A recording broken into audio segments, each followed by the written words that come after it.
Ja, Brit, 21 stig sigur hér í kvöld.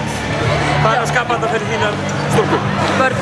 Vörn. Hvað voru svona, ég meina þau voru betri í fyrri hálfleik, ég myndi ekki segja það, en þau voru samt svona slítið ykkur frá þeim í þriðja leiklutunum. Hvað er það sem gerir útslagið þar?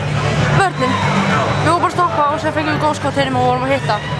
Þá kom bara sjálfstraustið hjá okkur öllum. Ekkert er þetta mótivera sig fyrir svona leiki kannski? Nei, alls ekki. Og varst ansi aggressív í þriðja leiklutunum á sóknarhelmingi vallarins. Já. Var það eitthvað sem þú fórst yfir í hálfleik með sjálfur þér að þú ætlaðir að vera aggressífur? Nei, ég ákvað bara að vera góð í vörn og þá kom bara sóknarleikurinn með því. Bara svo basic. Þú eru konar í úrslitaleikinn á móti Snæfell eða Val úr helgina. Það lítur að vera kærkomið tilfinning. Já, ég held að þetta sé fyrsta skipti sem Stjarnan fer alla leið eðust. Hvernig? Já, megin. Þannig þetta er mjög skemmtilegt. Gaman að fá að vera partur af því að skrifa söguna fyrir félagið? Mjög gaman. Hvort liðið þið langaði að sjá í úrslitaleiknum, Val eða Snæfell? Alveg sama. Mér er alveg sama. Alveg sama? Já. Herru, takk fyrir, komið vel. Takk.